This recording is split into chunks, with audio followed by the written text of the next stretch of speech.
You. I'm good. Good evening, everyone. Good afternoon, rather. Good to see you all. Welcome to our new committee members. As is customary, we keep our committees through the month of January, and then we change on an annual basis. So welcome, Reverend Matthias, and welcome, Ms. Davis. We're glad that you're with us. Yes. So with that, I will call this meeting of the Finance Committee to order. Today's Monday, February 28th. Do we have any public comment? All right, great. So we will move into our agenda items. First are our action items. Mr. Oberst. Great. Thank you, Ms. Schottky, and good afternoon. A special hello to our new board member, Ms. Davis. Welcome. Try to keep that in mind as we go through this stuff so we don't get you too confused at your first meeting here. So, anyways, first, excuse me. First action item is our purchasing agenda. And I've got up there on the screen for you. I'll just briefly go over some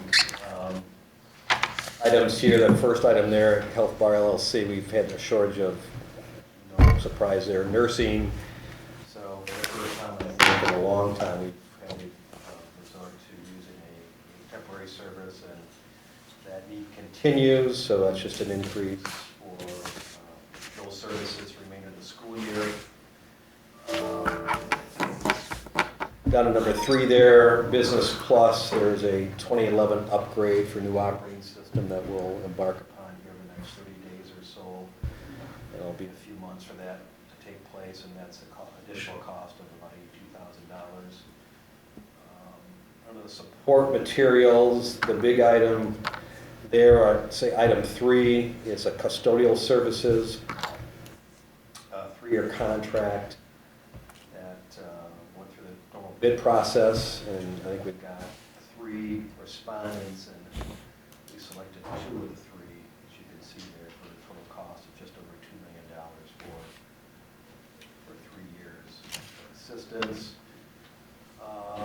Under instructional supplies, section 2 there, I want to focus the committee on number 3, the partnership with Grand Valley State University. I had mentioned this at a previous board meeting, but the section 41 state, and that is the bilingual education categorical. That's additional money districts get for bilingual educational services. We got a huge bump in the amount of dollars that we get from that program in the 21-22 school year. And in conversation, Dr. Gunnell, she point person in that particular program, obviously, and she had conversations with MDE as well as Grand Valley, and we got approval to use those funds to fund a ESL endorsement with Grand Valley through the winter of 2023 term. And that will pay for tuition for 25 teachers, their books, and their ESL endorsement. Partnership with Grand Valley to get those ESL teachers certified in their certificate, which is it's a great innovative program looking forward to. So our ESSER money there on item 4 is to replace lawn and maintenance equipment, which have been in bad shape.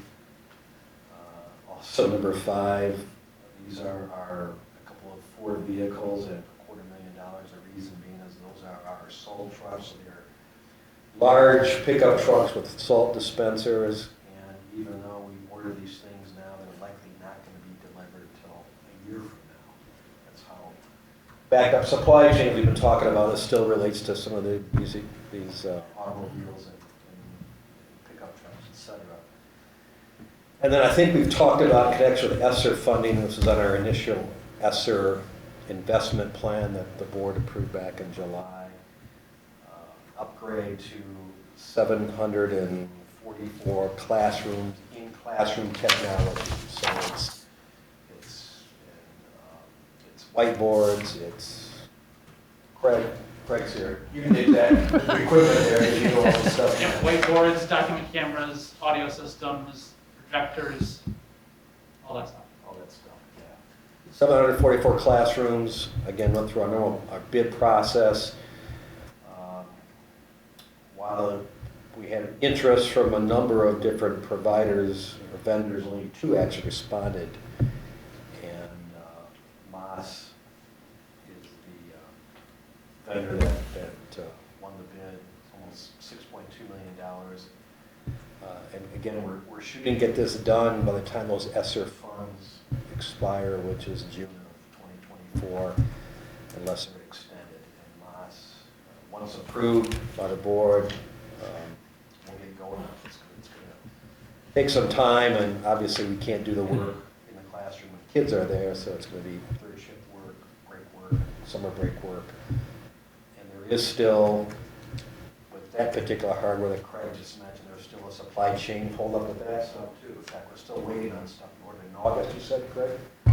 So that's the other thing, we need to get the stuff ordered. And we're just hoping that, as you know, I mentioned that a couple weeks ago, the ISD, the Apple superintendents are trying to get that ESSER dollar extended, all the ESSER programs through December of 2026, which would be a big help for many of us, including our district. So those are the major items on the agenda.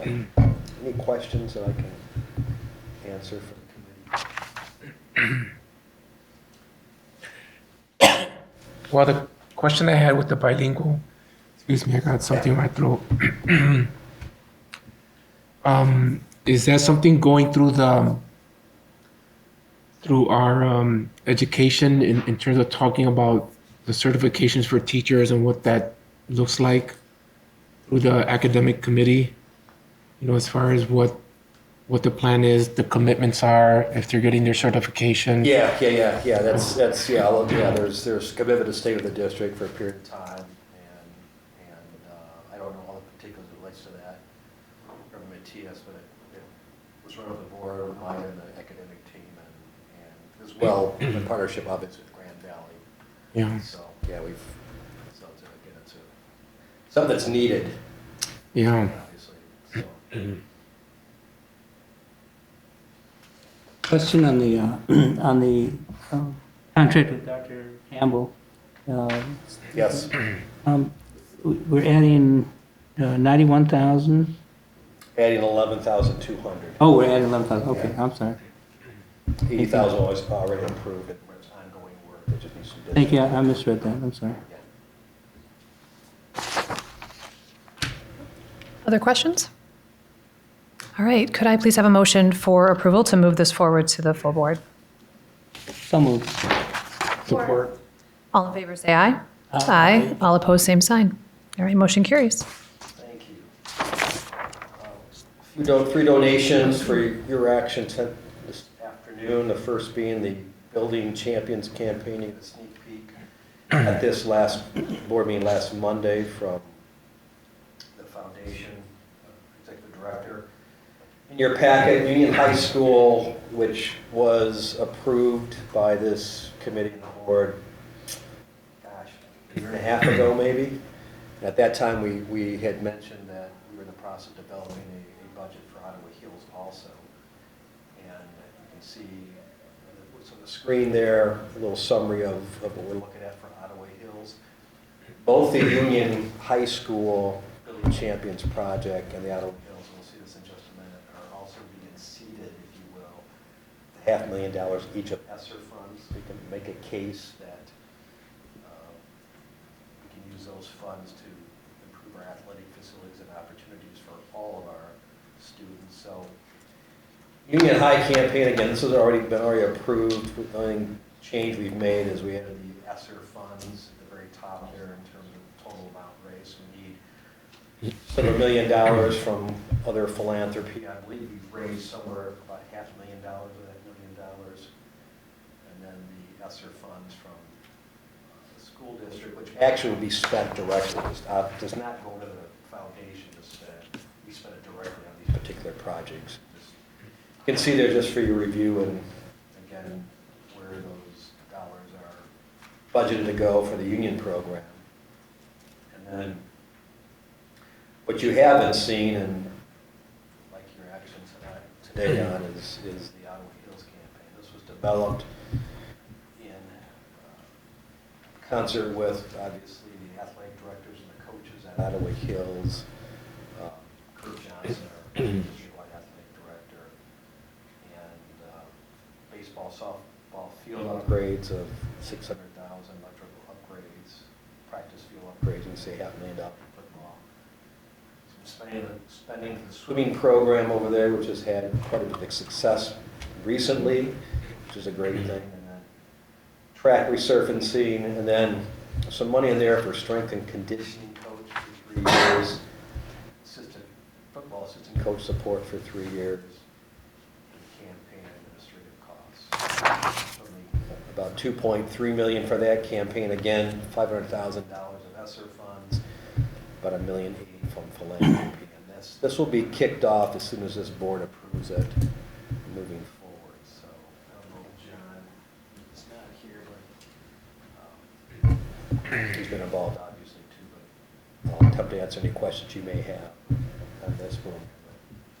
But a question on campaign and administration costs. Do we hire people to run the campaign, The or do we do our, okay. That's what, and so they retain So that. they're the ones, okay. Just curious. Yeah. Thank you. We have before used outside, but the foundation will run this.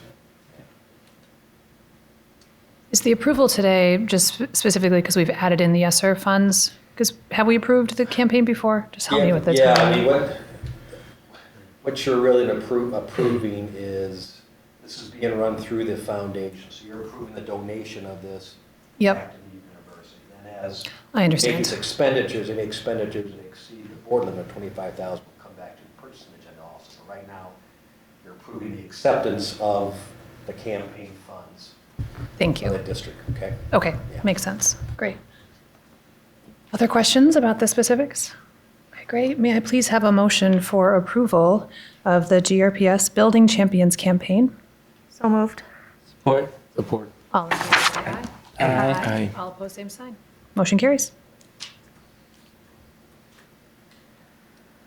Second donation for you to act on is from Integrity, and it's for additional hand sanitizer, which we still need, and the value of that is about $5,300, so $1,074 4-ounce gel hand sanitizers. And we did our due diligence, it meets the standards to be used in our district. We recommend we approve this also. Okay, may I have a motion to move this forward to the full board? Move approval.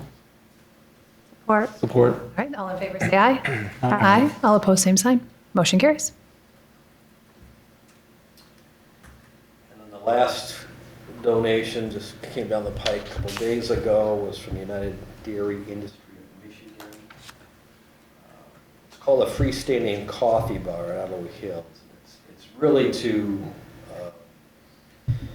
generate interest in dairy products. So what this really amounts to is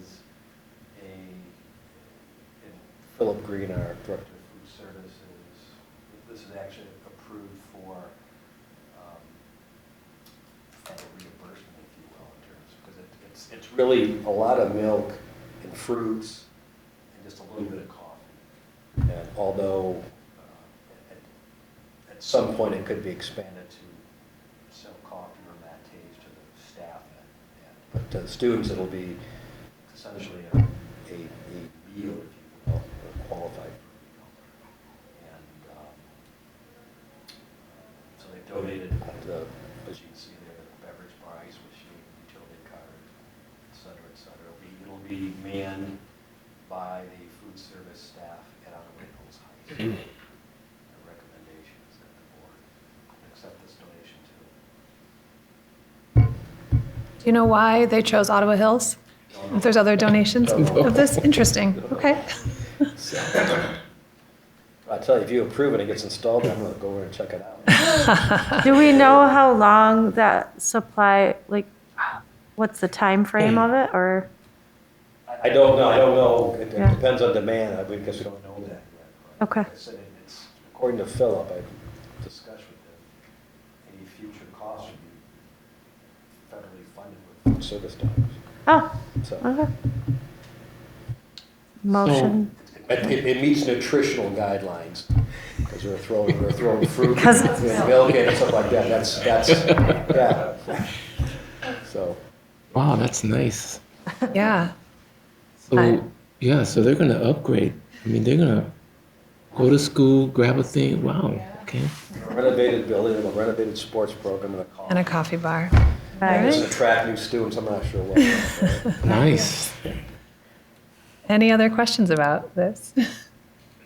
Okay, great. I'll take a motion for approval to move this donation forward to the full board. So moved. Support. Support. All in favor, say aye. Aye. All opposed, same sign. All right, motion carries.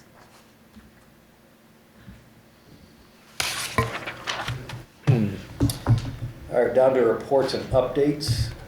And Ms. Shockey, I'd like to make a adjustment to that section of the agenda to add an item D called ESSER update. When I first started working on this, we didn't have an ESSER update, then ESSER update came, and I put sure. it back on there. So after our friends from Plant Moran have a presentation, just a brief few minutes on the ESSER, if you don't mind. Very good. What I've got on the board here is just the dashboard report. This has not been, this is January. Amendment 1 was approved in February, so this does not include Amendment 1 in the budget item. This is the old budget that was approved back in June, so next month this will change. But I did make the adjustment to the projected fund balance after Amendment 1, which is just 20.2 million at 13.7%. So, you know, we're tracking as expected, if you will, to the budget through January. You can see some of the balance sheet information at the bottom there, and all the other information. So nothing really remarkable coming out of that. Like I said, next month's report will have the budget numbers for you to look at. So, and then obviously, what's included in your packet, as always, is some of the detail for those that might look at some financial part of things. So, I'll talk at the end of the meeting a little about the governor's budget for next year. As mentioned before, it's, as you know, it's a financially, it's good right now for us. So we appreciate that. So, any questions on financial part of things? When was the last time you saw 13.7% on the fund balance? I went back and looked at that 2012, maybe 10 years. Yeah. As you know, we were down to 6% for a few years there. So, Wow. all right. We do a bond update. You want to do it in connection with the Crescent? We do in connection with Crescent. Okay. More about Good deal. So I'm going to invite, we have with us today our friends from Plant Moran Crescent, and Ms. Shockey and Dr. Flores with Ms. Davis. Plant Moran, which does our external audit, we've got a long-standing relationship with them. They also have a separate entity operations called Crescent, which is a real estate construction arm of it. So they've been managing our bond program since almost the beginning, for 3 years. 2018. And they work very closely. We meet with them every other week and more when needed. And a lot of the data that has come out, and you'll see more of it at a future date, relates to the facilities that they provide for us. So they provide have been doing, although it's been a little while since it's been kind of crazy, a quarterly bond update visual. And they want to with the new finance committee, so they are here today. I've got, to my left, is Paul Wills, who a partner with the Crescent Group, and we worked with from the beginning. To my right are two of these hardcore construction guys, Doug Yeah. and Janae, who is just new to the team, and they are background in construction, so they're hands-on, and they have actually a couple other guys that help out too with our various projects, so they're out in the field and meeting with the construction folks and have provided great service to us. So with that, I'll turn it over to Paul. Thanks, Mr. Oberst, and good afternoon, everybody. What we did is we took what was in your board book. It's a lot 11 by 17, two sides. We actually broke it into like 6 lines, so it's a little more readily available. That we're not having to zoom and all that other fun stuff going forward. So Looks like that. Looks like that. That's what's in here. So if you recall, November 2015 is when the bond passed. It was a $175 million bond program.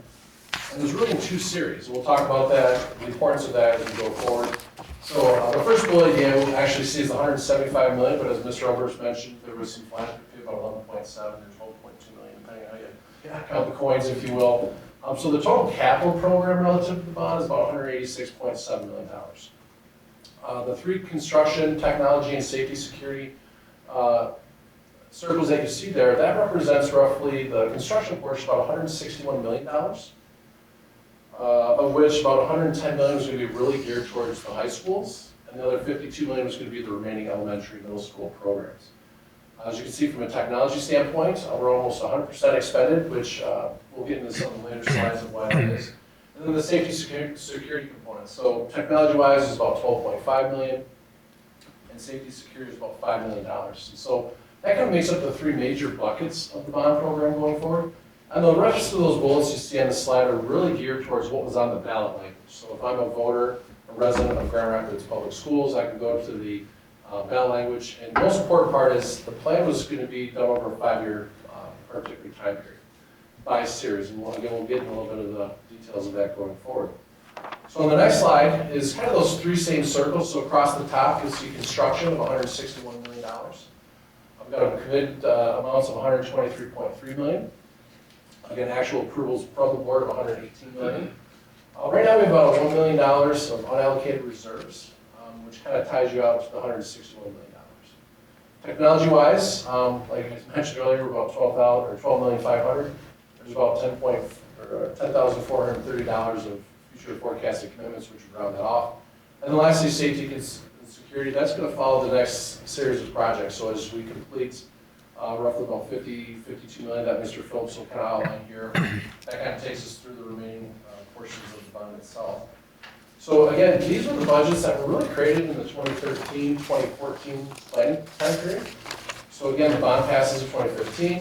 As Mr. Oberst mentioned, we came in about the spring of 2018, if you will. And so, at the end of the day, we've been able to help implement about $116 million of our construction costs to date, which is great. The first series was roughly $98 million. You did comply with spending that in a 5-year time period, which is good. And then the second series, about $77 million, that has to be 100% expended by 2024-25. And again, Mr. Phillips will kind of show you how that is from that perspective. So the good news is you're actually accomplishing capital projects very quickly for a district your size to make timely decisions and allow your construction and architectural team to go forward. So this slide, the third slide is kind of a recap. So again, roughly $116.7 million completed to date. If you take a look at that, again, we've looked at it from a standpoint of a lot of different types. So again, major focuses on the high schools, a lot of fixtures, furniture, equipment, upgrading the HVAC systems, roughly $9 million. And again, the technology implementation across the board kind of rounds you out to the $116 million. So the good news is we were on schedule on budget for the series spend dates. I know we have Mr. Jeff Eggerts here from the audit perspective. He always loves it when school districts comply to that going forward. But with that, we do know that things change. So when the bond was originally planned, the district had roughly 17,000 students. I think we just saw in the financial update about 14,700 to 14,800. So as we go forward, I'm going to turn to Mr. Phillips here shortly. We have 52 million in play, and we have roughly 17.6 million of remaining projects. And so we know the board's working on some of those initiatives. You're in the middle of your long-term strategic planning, so programs should follow, facilities, et cetera. So at the end of the day, I'm going to turn to Mr. Phillips, who's going to kind of walk us through the right side and then the subsequent slides. Yeah, it can be a little misleading when you look at this as far as what's ongoing versus completed, because the first project noted under ongoing is Union High School, and in reality, that work is about 99% complete. We just haven't closed the program out yet. There are still a few residual items. We had a meeting earlier today with Long, and others, and those were some of the things we talked about. So while that's showing at about $25 million in value ongoing, most of that work was put in place and completed through the summer and into the fall. And there's just a couple of little items that remain there. So that's progressing nicely. Innovation Central has been a big focus for the last year in the planning, and we're poised to start implementing improvements at that facility. That project's seen a lot of the challenges. Just in our planning efforts, we're trying to anticipate the things that were talked about earlier with supply chain. Our work is no different than any other industry. There's a big debate at my house this weekend about why there's a cream cheese shortage. And whether there really is a cream cheese shortage. But since I was able to find some. So anyway, Innovation Central is actually out. The bulk of the balance of the renovation and improvements there, much of which is centered around indoor air quality, HVAC system improvements, is gone out to bid actually today. Some of that work, you've already approved some pre-purchasing of equipment in anticipation of supply chain problems. We split some things out early, such as HVAC equipment and window systems and things that just to try and help with the schedule of the implementation. And actually there's a slide and there's a section of this with that implementation. So we're hopeful that when we do receive those bids next month that they'll be positive and at least fit within what our most recent expectations are. We're seeing across the state and across the country pricing impacts in addition to lead times. And as you also probably know, the Fountain Street Montessori program is really tied within that project. We're doing improvements at that building at the same time to help enhance, again, indoor air quality is a primary goal there. And then the balance of the projects under upcoming, at this point, with the exception of the technology and security upgrades, much of which is in the works or is being implemented, is still pending a decision to proceed from the leadership here at the district.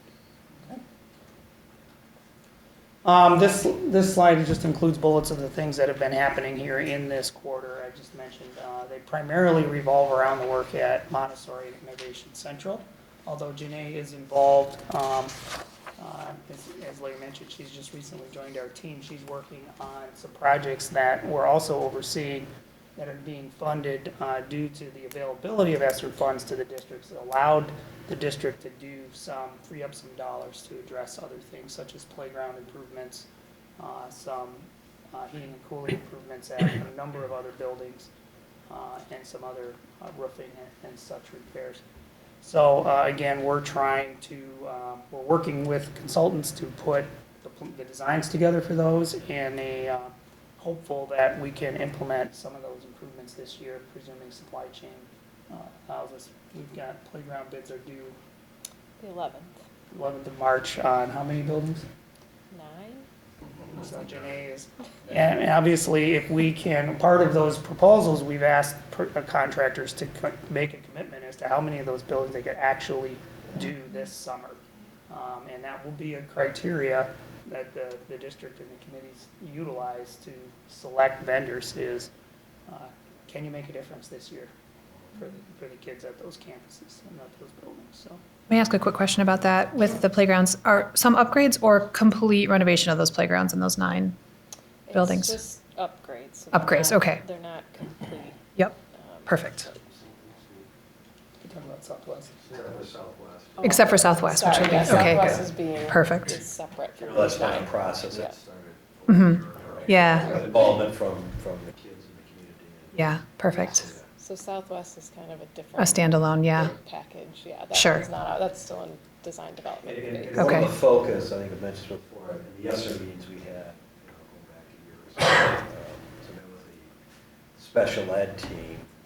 Initially, we had additional buckets of ESSER dollars for special ed. They said, you know what we really need is improvements in these playgrounds to make them more accessible for the kids, which was part of the capital budget, so we just rolled that $30 in there. So it'll be certainly a focus, these playgrounds, so special needs kids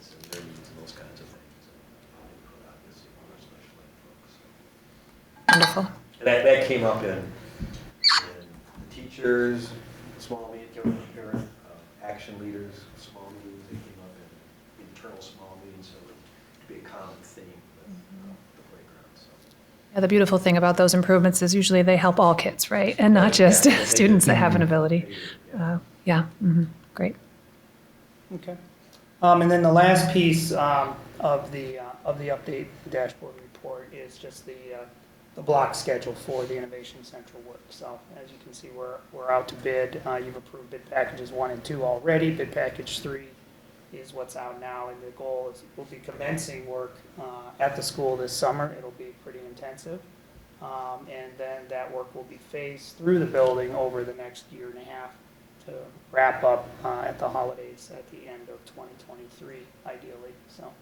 We appreciate not having to accomplish 55 million in 2018-19. That was quite the lift, but again, very successful. So this is more of a, I don't want to say relaxed pace, but again, very important pace to make sure we get it right. As again, the bond scope that was created in 2013-14 is different, again, just because of the programming pieces, et cetera. But the commitment is heavy construction during the summers, less impact to students and staff, and then wrap it up accordingly. So now the more exciting parts. We also have included some photos. Really, Union is heavily featured in here because it's the most recent, with the improved spaces, and then some really exciting shots of some roofs. As long as they keep the water out, that's all that Your matters. classroom has a water infiltration issue. You care. Are excited. So again, that kind of concludes the dashboard. So we do it 3 to 4 times a year.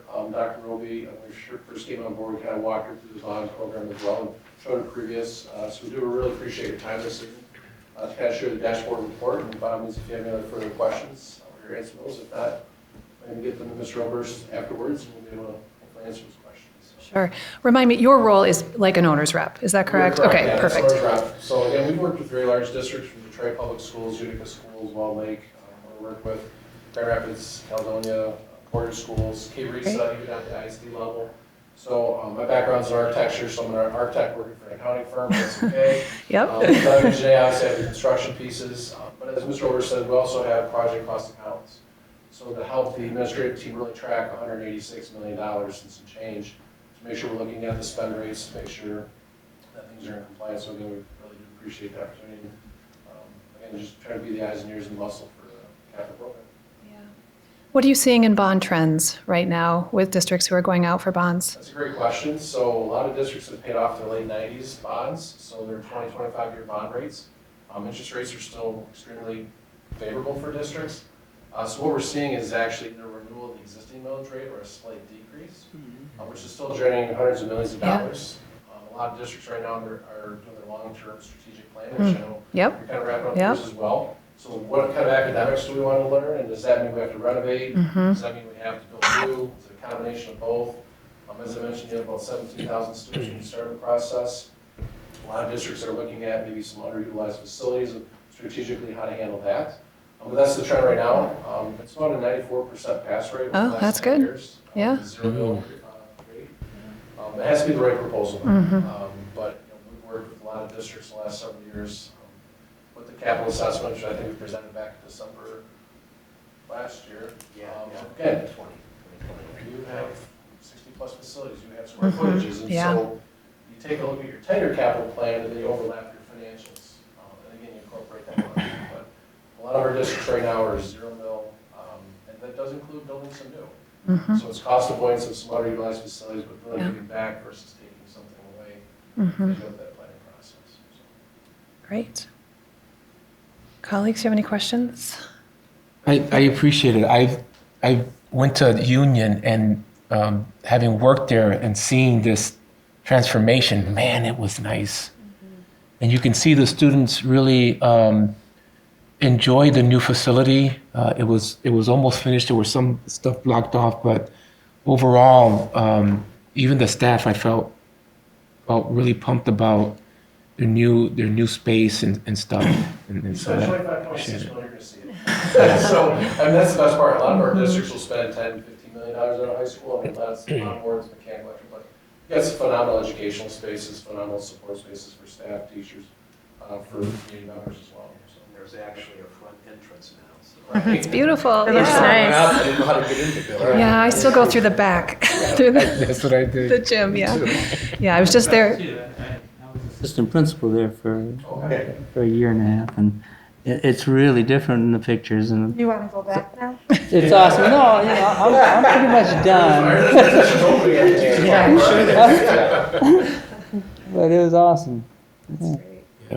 Yeah, so I'll leave you with two comments. The first is I will never tire of being the squeaky wheel for the Academy of Design and Construction within Innovation Central High School. I've had the pleasure of serving on that advisory council long before I was on the Board of Education here. I too work in construction, and it's just a passion area of mine, especially to encourage young people to consider the trades pathway or really anything in construction. And they know that their building is in process, and they're curious, and they go and see the deconstruction of the spaces in their building, and they want to know more. And so it's just a request that you share what you're doing, because they are eager, and you may inspire one of our students in the ADC to continue on after high school, which is certainly our responsibility to them.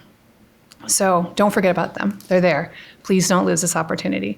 And I know that windows and HVAC systems are not particularly exciting, but they will make a huge difference for those students, especially during those hot summer months. So, and then lastly, Women in Construction Week is next week. So Janae, happy Women in Construction Week. It's good to see you at the table. Yep. Okay, thank you. Just to remind the committee that tomorrow our new facilities director starts, Alex Smart. Yeah, nice. Yes, great. Looking forward to that.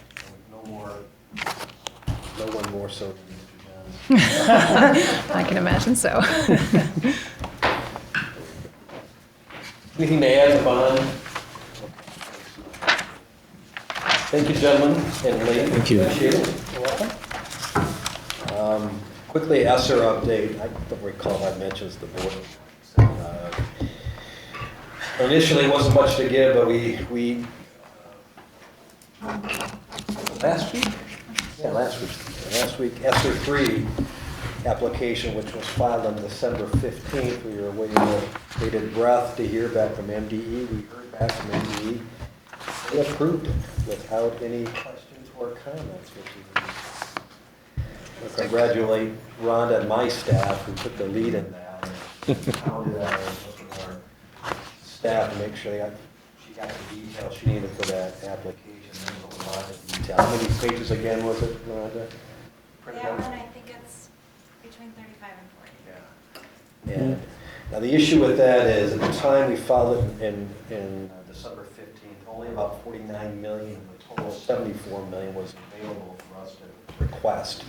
So what was approved was an initial 49 million. Now the other 25 million approximately has been allocated, and we'll have to go through a similar process. It's essentially actually considered an amendment to the initial application.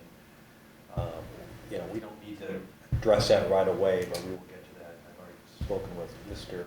Gorman, Dr. Gorman, about re-engaging with the teachers and the groups we have, just to give them an update and get any other ideas they may have. So it's likely we'll file an amendment sometime after spring break.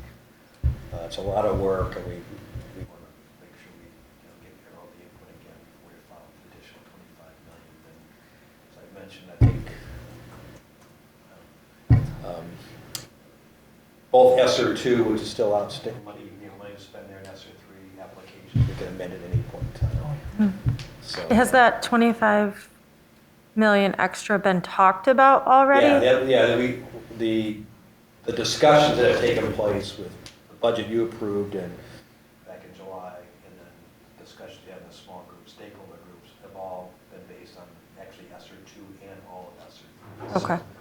We have that. We only had to apply for a certain, and most of what we applied for on the ESSER 3 application were some of the things we had to spend quickly, like the construction program and some correct stuff. So that was on the initial application. So again, it's anytime you do an amendment, even though we've talked about it, MDE frankly expects you to always engage the community. So the other thing related to the ESSER 3 application, and they're being posted tomorrow, right, Rhonda? an MDE's website. The what? The applications are going to go up on the MDE website tomorrow, March 1st. Aren't they? No? Our application? That's The your posting application. of what's out there, yes, Yeah. I believe it is. Okay. But that starts the time. The other requirement under this ESSER 3 program is we have to post on our website, which is actually there. Long time ago, when this first happened, the state required us to develop a return to learn Yep. program. Remember that? Well, it's still out there, and that's required as part of this. But that return to learn plan has to be updated within 6 months of March 1st. And it also requires public input. So we'll start moving along that road. I don't know what relevance that holds right now, but unless things change, we'll have to update that. Since we've actually been in class now for about over a year, but that's a requirement still out there. So. And there's some transparency reporting required as well for the ESSER funds, is that right? Yeah. There will be, yeah. Okay. So if there's transparency reporting, have we looked at what other districts have? Comparatively, how they Yeah. spend ESSER funds, yeah. In all honesty, there isn't much. We just by posting our initial investment plan, we're the only one out there. So, Okay. Yeah. I'm just curious to see what has been approved and if there might be things that we haven't thought about that are being approved. I don't know. I mean, it's in our KSBO, which is a business officers within Camp ISD, we meet on a monthly basis. We have discussion there. And we by far have been the most transparent of any of the ISD districts. In fact, many of the other ISD districts have used our plan as a model for what they want to do. But there are some districts that will tell you that said, I'm not going to put anything up there. People don't really care. Oh, wow. Yeah, I disagree. Yeah. Yeah, yeah, I understand. We're not doing that, but that's, yeah. And actually, what we want to develop now, when we get this all approved, is a easily interpreted dashboard for the community. Yep. Because the detail is just overwhelming, so we'll try to get something real, obviously, bring that to the board before it gets posted, so we can update that in terms of progress, and as we talked earlier about the actual outcomes some of these programs are spending on, so. I'm proud of the process that our admin has taken as far as this goes. I probably haven't spoken this thing all day, so. I was noted, yeah. Just a question, is there going to be any relevant information given to the academic committee meeting in regard to the return to learn, all of that, or? You mean the updated return to learn? Yeah. I mean, I haven't spent a great deal of time yet on looking at the details of that, but it has to go through a stakeholder, which includes the public. So off the top of my head, we develop internally input from academic program and other programs and get to a point where you have like a public hearing type for public input. You know, we'll get a draft posted on our website that they can review and then have a public meeting at some point, so. And that's, I'm just going to tell you, that's probably likely won't happen until after the fiscal year ends, since we, between now and June 3rd, they got the budget and the public hearing, budgets, all that kind of work. And I guess, frankly, I'm also hoping that perhaps they make some amendments to that requirement, because as I said, I'm not sure how relevant it is right now. With this pandemic, who knows? Things could change again for us where we're back learning virtually, which I hope not, so. Okay.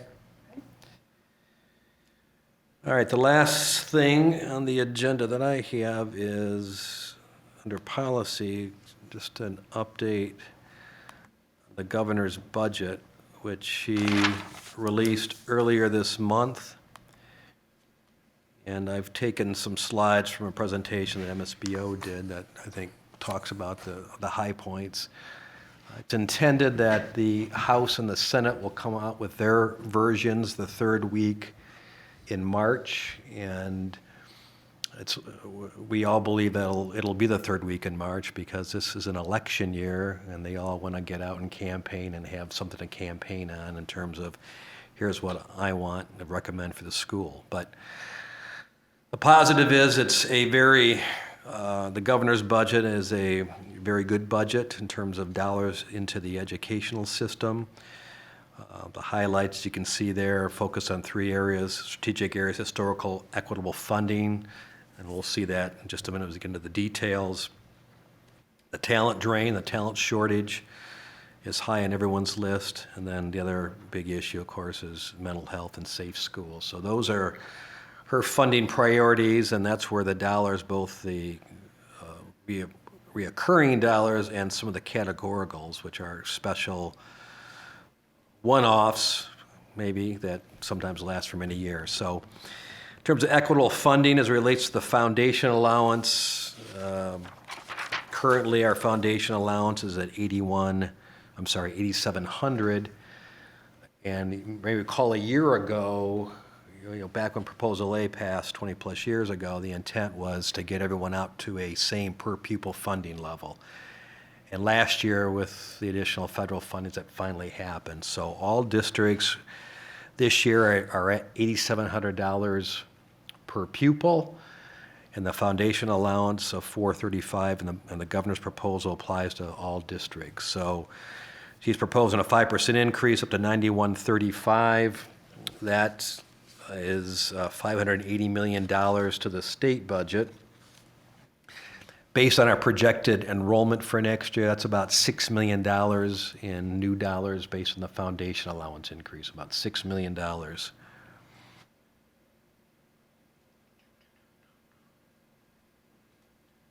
And then some of the talk about historical equitable funding. So here's some of the categoricals that she has bumped up. First being economically disadvantaged students. That's our 31A dollars. It started out called at-risk dollars. Ms. Davis, 31A is the section in the school aid code that this refers to. So we call it 31A at-risk type dollars. And when that categorical was first put into the School Aid Act, it was intended to equal 11% of the base foundation allowance, 11%. It's never been at 11%. The governor, in her recommendation, is to get it up to 11.5%. So that would be an additional $1,050 for each, I'm going to say, Title I kid, all right? So based on our projected Title I population students, that may be worth additional $2.5 million of new dollars to Grand Rapids at 11.5%. Special ed, she wants to put $150 million additional dollars in the special ed program. And to remind the committee, special ed is a very convoluted and complicated funding from the state. They essentially fund us at a percent of our special ed costs. So you look at all the special ed costs that we incur with special ed students within our general education population, the tuition we are charged from the ISD for our students in a center-based program, all those costs together and approximate somewhere in the neighborhood of $28 million. The state reimburse us. They started out, was at like 28%, and that 28% was around for a long, long time. Governor Whitmer increased it to 31%, from 28% to 31%. She's proposing a 5 percentage point increase to 36% for the 22-23 year. Based on our projected special ed costs, that may be worth $1.3 million in additional special ed dollars, which is also a positive. So additional career technical education program money, we don't get a lot of that. English language learners, that was at 41, section 41 I talked about in the purchasing agenda. 1.3 million, 5% increase. That may be worth about $72,000 to us of additional funding for English language learners. You can see a couple other areas there, and for ISDs get some additional money for their operations, and rural districts.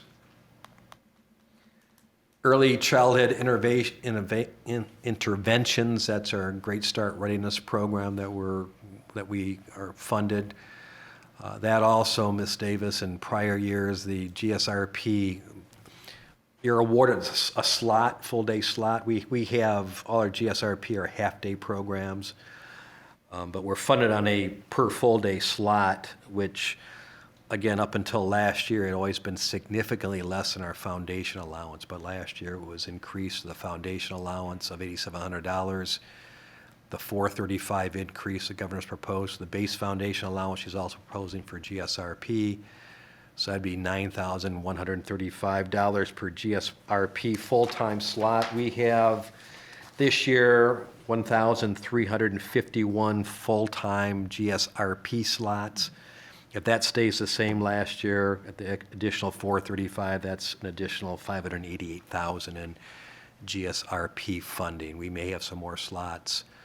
So we get the funding for GSRP, but isn't it run through the ISD?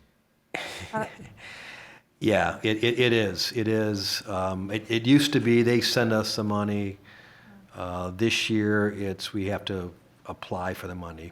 So we also get some transport. I forgot to mention, get some transportation dollars for special ed too, outside the 36%. So yeah, it comes through the ISD. Gotcha. Yep. And then as it relates to talent, I think you have heard this before in some of the communications. I know John has sent you $1.5 billion in retention bonuses. The first 2 years are $2,000 bonuses for every public school employee, educator, administrator, parapro, food service worker, custodial worker, even the superintendent, I think, is in that. So $2,000 year 1 and 2, contingent upon them staying in their district. You can't move from district to district and get your second year bonus. And then for years 3 and 4, year 3 the bonus is $3,000 and year 4, $4,000. But that's only for teachers and certified professionals, or teachers, parapros, nurses, those health professionals too. So again, contingent upon you remaining in the same district. They don't want people moving from district to district, which we appreciate that. So, and then some additional dollars for teacher onboarding, induction, and mentoring. We don't know the details of that program yet. They haven't been flushed out yet, pending whether or not it gets actually approved. But that's something I know that we would take advantage of, I think. Innovation grants, again, not a lot of detail yet to what that might look like until it actually gets passed into law, if it does. Educator recruitment, some additional scholarships for educators to encourage them to become a teacher. If you look down bullet point 3, stipends for student teachers, we've had a lot of discussion internally about that. And the governor's proposing $150 million to pay a $9,700 per semester stipend to student teachers, which would be great. We don't know that actually comes from the state themselves or comes through us, which we would have to pay employment taxes on. So again, those kind of details are to be worked out yet. But the positive is there's some money there for student teacher stipends, which I think is a very, very much of a positive. Right now, they get nothing. In fact, they pay a tuition to student. Yeah, well, you know, yeah, Ms. Davis, I feel like it was like 12 credits. Yeah, that you exactly. Had to pay for. Exactly. Long time coming, as far as I'm concerned. So, and then some additional dollars you can see there for grow your own programs. Again, not all the details are been fleshed out in that particular program, but all very positive. To now, you know, these are not going to be immediate fixes to our talent shortage, but certainly it's a step in the right direction for the future. And I think, you know, student teacher stipends would be something we could do immediately that may help attract higher quality student teachers and certainly help retain them afterwards. Can you go back up for just yes, a second? This one? Down one. Page 6. Thank you. Oh, There? no, I'm sorry. You're going the opposite way of what I'm thinking. Oh. Next. There. Okay. Gotcha. Okay. I was just wondering, I'm looking at the grow your own. I was just wondering if there's anything in there as far as growing administrators from the teacher level? You know, there is, right there, bullet point 2, school leaders, 50 million. That's intended to help build leadership skills for, as Yeah. you can see, for both school leaders and mental health professionals, so yeah. Again, like I said, the details, the devil's always in the details, right? And this is very general until it gets through the legislative process. Until we hear from the House and Senate also. And then some additional dollars in mental health services. Again, the discussion that we've had, and obviously the governor is aware of it, we have shortages of, look, you see $120 million school-based mental health professionals. They're in short supply too. And while these are all good ideas, we need the people to take advantage of this stuff, and no one has a silver bullet yet to try to do that. So, but although we all recognize that social emotional learning and mental health is very, very much needed, especially after this pandemic, the effects of the pandemic. And then additional dollars for safety grants, which we have taken advantage of in the prior years. And talking with Larry Johnson, he said it's unlikely we would be, they always run out of money, so because I think we've taken advantage of the last couple of these safety grants, we're not likely going to apply for them this year. And then some infrastructural stuff that really doesn't relate to us, that infrastructure modernizational fund, first bullet point there, $1 billion deposit, $170 million for grants in fiscal year '23. That is essentially intended for school districts that have low taxable values and can't raise sufficient funds for capital project without a 10 mil increase in their tax. Our neighbors, Godfrey Lee, you may recall, well, a year and a half ago, their gym roof caved in. They have a very, very low taxable value, and I was talking to their finance director, and he said, Mark said if they don't get full insurance coverage, just to replace that roof, and I forget what the number was, they were going to have to assess, it was like a 5 or 6 mil increase just to fund a $2 million roof because their tax value is so low. So that particular program is to assist those kinds of districts where they can get money for capital without significant increases in their bond millage, if you will, if they go out and issue bonds. I'm sure, Paul, you're aware of other districts that have similar challenges with their taxable value and not generating significant amounts of dollars. So, again, this is just a summary of what we've talked about. We talked about a weighted funding model, and this gets back to the school finance initiative that came out a few years ago, collective that focused on actual needs based on the student needs, focus on base needs, special ed, English language learners, additional money for those things. That's what the governor's trying to achieve based on the foundation allowance increase and the increase in those categoricals for special ed, for the at-risk students at Section 31 and the ESL students, if you will, the major areas there. So that is the governor's proposal in a nutshell. As I mentioned, in about 3 weeks, we'll hope to see Senate and House version. Then they get together and try to reconcile with them and come up with a budget that, I need to keep in mind that the state's fiscal year is September 30th. Our fiscal year is June 30th, so you have to approve a budget. I am hopeful that we'll know with more certainty by, 1st of June or so this year. The last few years, we don't get final numbers till late September, which we do know, though, that this year, regardless of what happens, there's going to be money available. So we'll move forward in there. Trying to move up I mentioned this, move up the bargaining with our unions on the financial side after spring break, so we can get that all settled before the end of our fiscal year. Prior years, that doesn't start usually till after summer because we never know what the dollars are, but we know there'll be money available. So, any questions on any of that? for the details. Yeah. Yeah.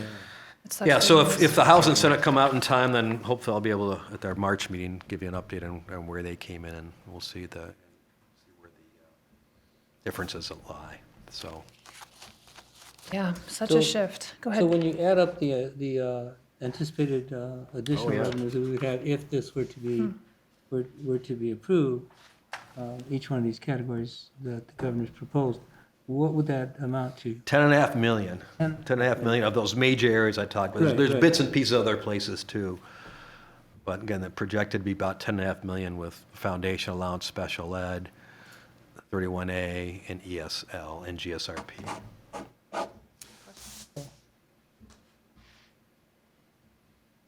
Okay. And I'm sure for those been on the board, I remember those years we'd come in and the extra dollars would be 1.5 million. That's it.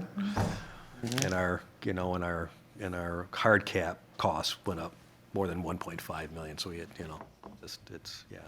And we also should have, usually in March, it reminds me, usually in March, the Treasury comes out with their hard cap increase, which is based on a CPI index. So last couple of years, it's been healthy increases. This past year went up 3.8%. So we may see a similar increase, but that should come out mid-March in terms of that, which would be applicable for beginning January of 2023. And as you know, we usually build that into our financials for all our unions, well, district-wide to increase that hard cap. So. Any other questions? Yeah, it was just, gosh, a year and a half ago, a little more, that we were looking at how we were going to manage funds and cut budgets, and it feels a little bit like a dream right now.